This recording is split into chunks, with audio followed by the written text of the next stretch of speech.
Hello, my name is Hope from the platform of eSeniors.org. eSeniors is a non-for-profit organization that provides virtual companions for seniors from A60 and abroad.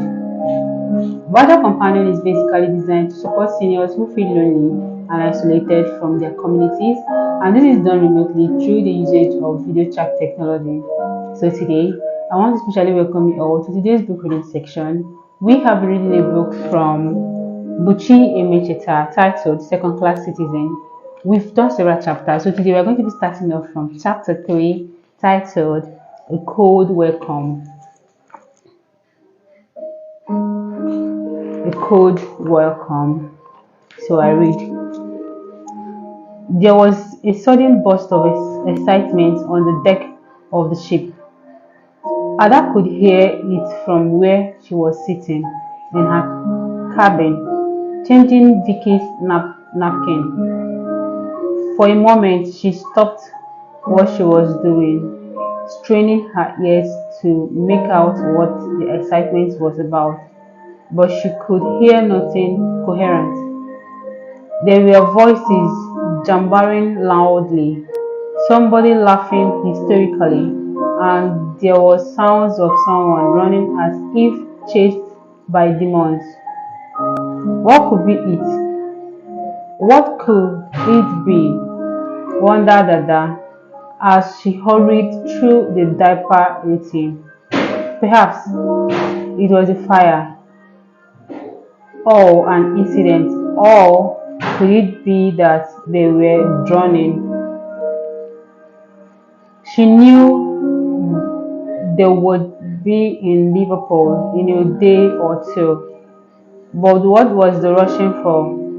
She was unable to bear the suspense any longer, so she quickly slipped a dress on and ran out onto the deck.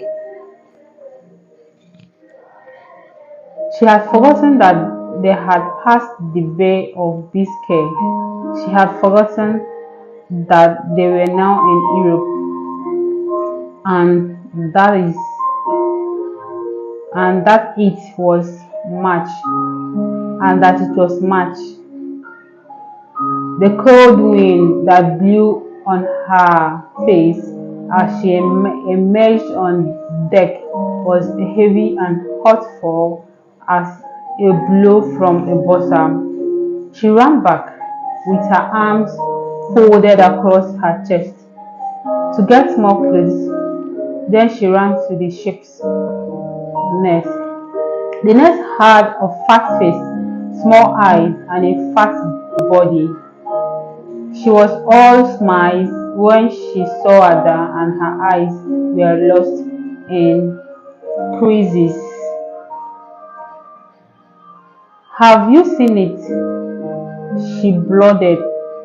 Have you seen Liverpool?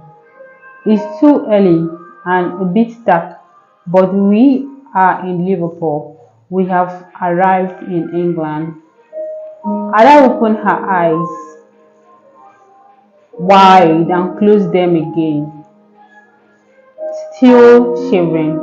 They had arrived. She had arrived in the United Kingdom. Pa, I'm in the United Kingdom. Her heart sank to her dead dad. The nurse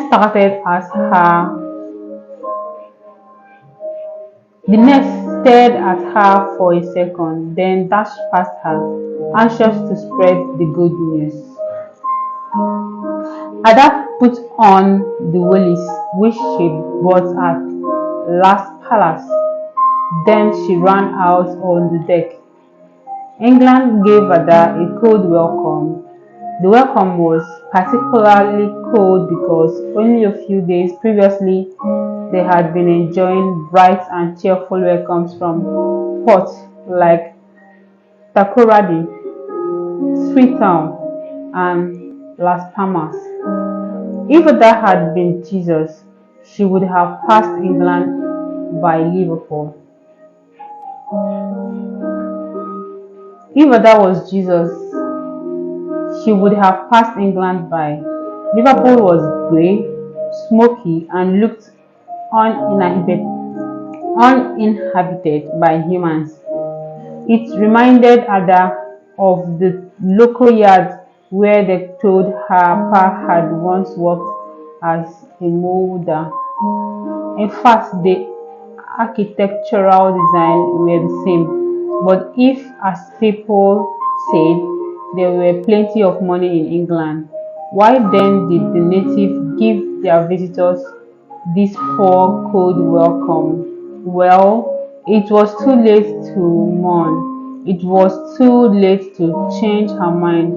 She could not have changed it even if she had wanted to. Her children must have an English education, and for that reason, she was prepared to bear the coolest welcome, even if it came from the land of her dreams. She was a little bit disappointed, but she told herself not to worry. If people like lawyer Nweze and others could survive it, so could she. The Francis that came to meet them was a new Francis. There was something very, very different about him. Ada was stunned when he kissed her in public, with everybody looking. Oh my God, she thought, if her mother-in-law could see them, she could go and make sacrifices to Oboshi for forgiveness. Francis was delighted with Vicky. Just my image, I can now die in peace.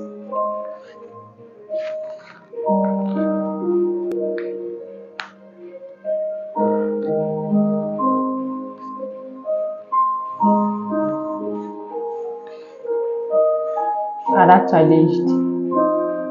Francis laughed. In England, people make jokes of everything, even things as serious as death. People still laugh about them. Yes, Ada was beginning to be scared. She looked around her wildly. There were hundreds of people rushing around, clutching their luggage and pulling their children, but it was not as noisy as it would have been had they been in Lagos. The whites she saw did not look like people who could make jokes about things like death. They looked remote, happy in an aloof way, but determined to keep their distance.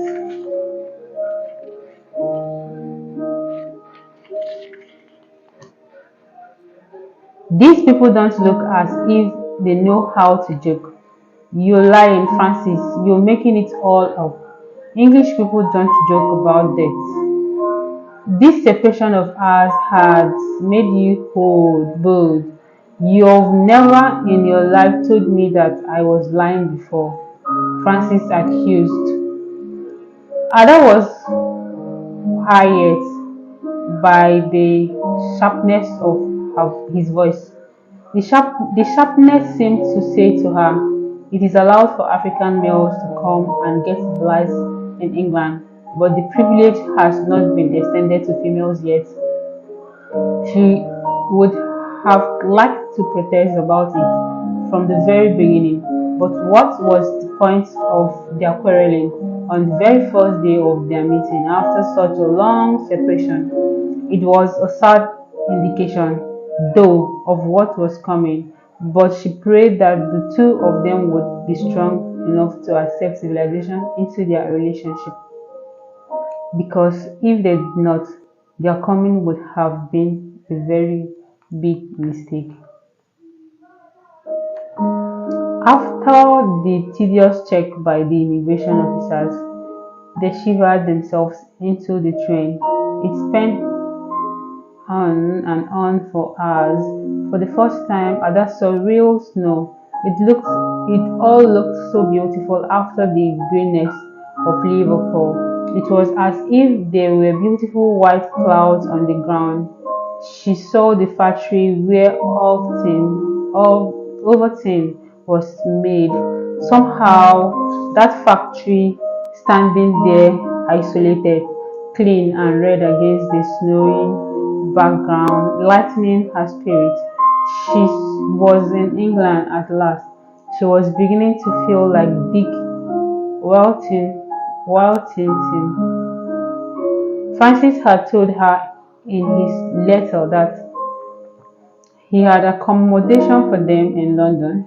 He did not warn Ada what it was like. The shock of it all nearly drove her crazy. The house was grey with green windows. She could not tell where the house began and where it ended because it was joined to other houses in the street. She had never seen houses like that before, joined together like that. In Lagos, houses were usually completely detached with the yards on both sides, the compound at the back and veranda in front. These ones had none of those things. They were long solid blocks with doors opening into the street. The windows were arranged in straight rows along the street. On looking round, Ada noticed that one could tell which window belonged to which door by the color the frames were painted. Most of the houses seemed to have the same curtains for their windows. They all looked like churches. You know, monarchies, Ada remarked.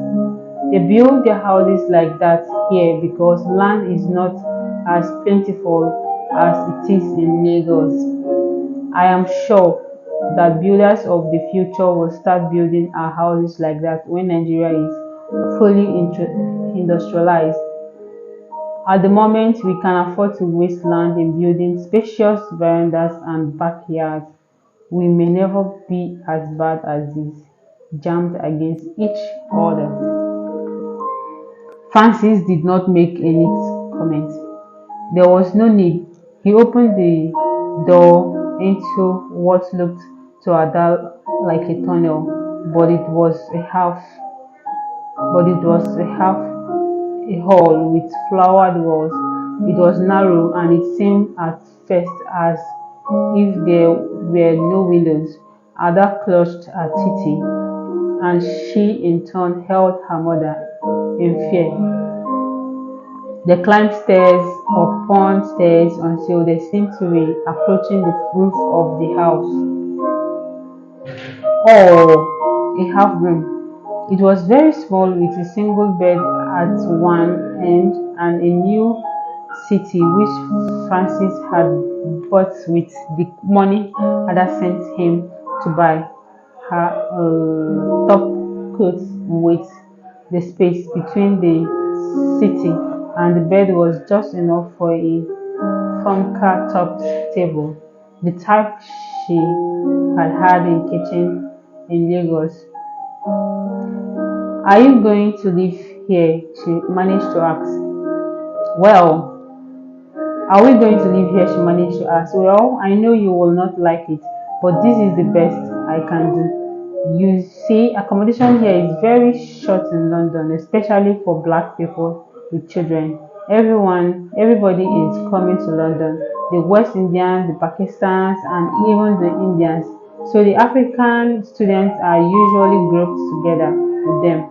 We are all blacks, all colored, and the only houses we can get are horrors like this. Well, what could she say? She simply stared. She said nothing.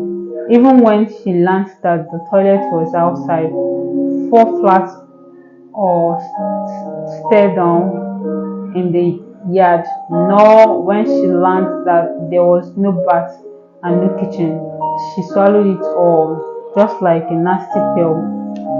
In the evening, the other tenants returned from the factories where they worked.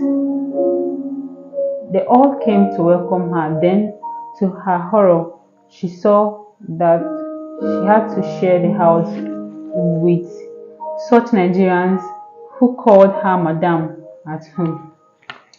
Some of them were of the same educational background as her as her paid servant. She knew she had had a terrible childhood, but still in Nigeria, class distinctions were beginning to be established. Oh, Francis, she wailed inwardly. How could you have done this to us? After all, we have friends who, though they may be living in slum like this, still live apart from this type of people.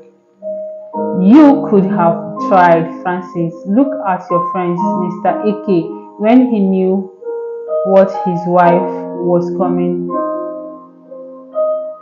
When he knew that his wife was coming with their daughter, he made sure he moved away from this lot. She said aloud, sorry, but I was too busy. I've not bad. He's not bad. You can keep to yourself. You don't have to mess with him. You have your children to look after. You don't have to see them. You make it all sound so easy. I don't have to see them. You forgot I have young children and they will bring me into contact with neighbors. You should have thought of that before. Have you no shame at all, or have you lost your sense of shame in this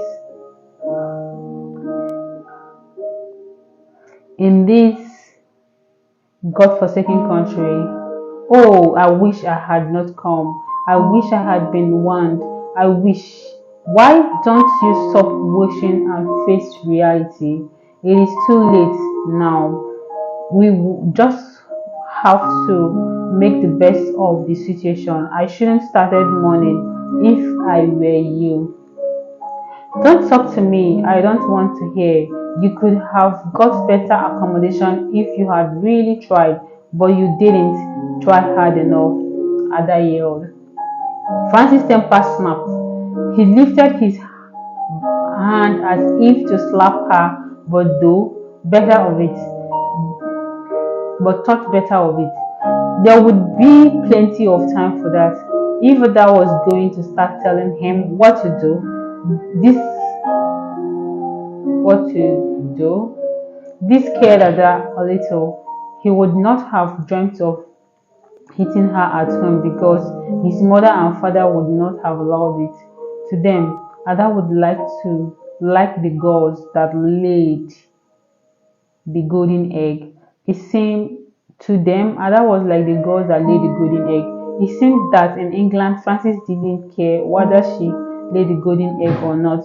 He was free at least from his parents.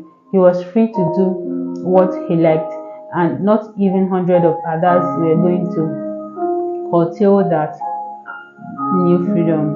The ugly glare he gave Ada made that clear. Then he spat out in anger. You must know, my dear young lady, that in Lagos you may be a million publicity officer for the Americans. You may be earning £1 million a day. You have hundreds of thousands servants.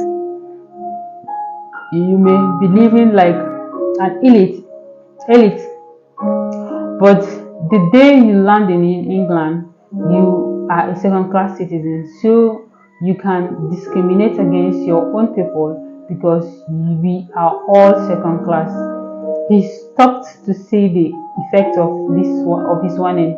He was happy to see that it had made an impression. Ada sat crumbled on the edge of the new city, which just like the dying Ayasha in Rider Hanger She. Francis went on enjoying the rhyme of his voice. That man should have been an actor, Ada thought. He laughed, a joyless sort of laugh, dry and empty. I remember at one of your old girls association meeting where the white lady, yes, I remember, she was from Oxford, wasn't she? I remember her telling you all that young women with your background should never in all your lives talk to bus conductors. Well, my darling, in England, the middle class black is the one of that is lucky enough to get the post of a bus conductor. So you better start respecting them. At first, Ada thought Francis hated her. This was his first opportunity of showing her what he was really like. Had she made a mistake in rushing into this marriage? But she had needed a home, and the immigration authorities were making it very difficult for single girls to come to England. You were allowed only as long as you were coming to join a husband who was already there. It was very bad, sad in fact, but even if she had nothing to thank Francis for, she could still thank him for making it possible for her to come to England, for giving her her own children, because she had never really had anything of her own before. They made it up that night, forgetting in their intense disappointment and loneliness, which was fast descending upon them like a gloomy cloud. They were not supposed to have more children for some time. Ada did remember in the confusion that her nickname at home was Touch Not, but how could she protest to a man who was past reasoning? The whole process was an attack, as savage as that of any animal. At the end of it all, Francis gasped and said, "Tomorrow, you are going to see a doctor. I want them to see the fragility. I am not going to have it." When days later, Ada discovered what fragility meant, she realized that Francis had become sophisticated in doing things. She kept all this to herself, though. There was no point in arguing with Francis. He was as remote as the English people Ada had seen at Liverpool, and the house where they now live was a place in which one could not have a good family thing done in peace. What worried her most was the description second class. Francis had become so conditioned by this phrase that he was not only living up to it but enjoying it too. He kept pressing Ada to get a job in a shift country factory. Ada refused working in a factory was the last thing she could do. After all, she had several O and A levels, and she had part of the British Library Association professional certificate, to say nothing of experience. Why should she go and work with her neighbors who were just learning to join their letters together instead of printing them? Some of them could not even speak any English, even though it was becoming a colloquial language for most Igbos. To cap it all, these people were Yorubas, the type of illiterate Yoruba who would take joy in belittling anything Igbo. But Francis mixed with them very well, and they were pushing him to force her to take the type of job considered suitable for housewives, especially black housewives. This was all too much for Ada, and she recoiled into her shell, telling it all, as the Protestant hymn book says, to God in prayers. But as usual, God had a funny way of answering people's prayers. An envelope arrived one morning telling her that she had been accepted as a senior library assistant at North Franchal Library, subject to certain conditions. She was so happy about this that she ran into the backyard where the hung out the baby's napkins and started to whirl round and round in a kind of Igbo dance. She was forced to stop suddenly because she was dizzy. She was unwell. She was, in fact, feeling sick. Wow, such an interesting story. So this is going to be ending today's book reading section. Till we meet again in the next one. Thank you so much for listening, and bye bye.